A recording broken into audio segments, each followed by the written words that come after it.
I said that you were the greatest athlete ever, and here's the really she is the greatest.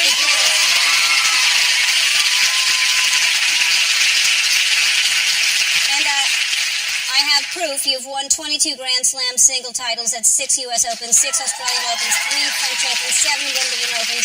You've won 4 Olympic gold medals. With Venus, you've won 14 Grand Slam doubles. You were ranked number 1 for 186 consecutive weeks, which ties the longest run in women's tennis history. You were the first African-American woman to win a Grand Slam since 1958.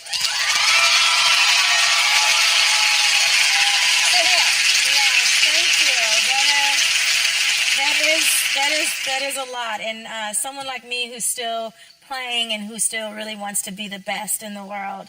You know, I never really read that stuff, and I never really think about it because where I come from, you know, right here in California, Compton, in fact, it's really, I've come a really long way, so I'm so grateful for this. I'm sure you don't, because that's just been your life, but to hear all that at once, all those accomplishments, and you've had some injuries, and you've had some losses, and I watched the documentary, and to see that you were sick, and you had to go out, and I mean, how do you overcome things like that that are mentally draining for you?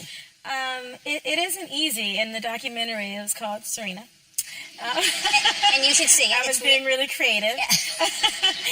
It was actually really great because I was so sick. I literally thought I wasn't going to play. I was like, there's no chance I could play, and I played. And the next day I was like, okay, at least I'm going to be better the next day. The next day I was worse. And it kept going like that till literally the final. And I'm like, how am I still in the tournament? After the semis, I was in the locker room crying because I said I didn't want to win. I was like, I didn't want to win this match. Like, why did I win? And, you know, that's how much pain I was in. But, you know, I just lived to survive another day, and it worked out. So I feel really good about it. The documentary, so Portia and I are sitting there watching the documentary, and then there's a part in there where you're dancing, and you're dancing with your friend, and you're like, I'm going to do this on Ellen. And I'm like... Oh, is it now? Yeah, I think now, yeah. Whenever you want. Yeah, no. We have this, because it's a long story. We have a dance team, and actually me and my sister Venus, we come together every year for like a big family event, and we have dance teams, and so we compete against each other. There's a few other teams as well. My particular team, which is the Kryptonians, we always say that one day, hey, there's our practice. Let's see. We always say that one day we're going to come dance on Ellen, you know, kind of perform. So I'm going to take you up on the offer. Whenever you want. Whenever you want. I'll give you guys a good show. It's fun. But you're an amazing dancer, because I saw you in Lemonade, in Beyonce's film Lemonade, and then you went on stage with Beyonce. Yeah. What's that like to go on stage with Beyonce in front of all those people? Well, it's a lot of pressure because you don't want to mess up. You know, B is so great. She's such a wonderful performer, and I've performed tennis-wise in front of thousands of people, but not like crowds that huge. So all I could think was, Serena, don't miss your note. Don't miss your note. And what did I do?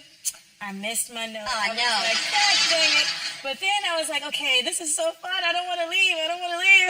So I was trying to stay out there extra beat, but eventually they told me in my ear, Serena, get off the stage.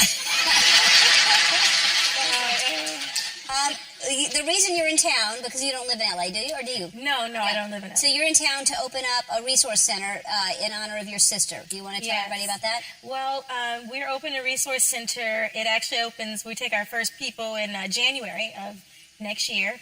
We did I call it a soft opening just this weekend. It was me, myself, Venus, and our whole family. And so we opened this resource center called the Yetunde Resource Center. It's our sister who died of senseless violence, and it really affected our family a great deal.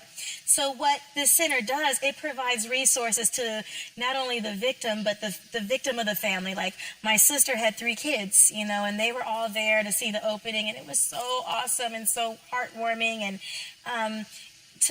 my mom really took a big role with her kids and my nieces and nephews, and if we didn't have that structure, we don't know what would have happened. And there's so many people, especially in Compton, that die every single day, that we want to be able to help those families. So the Yetunde Price Resource Center is going to be available for people to go there and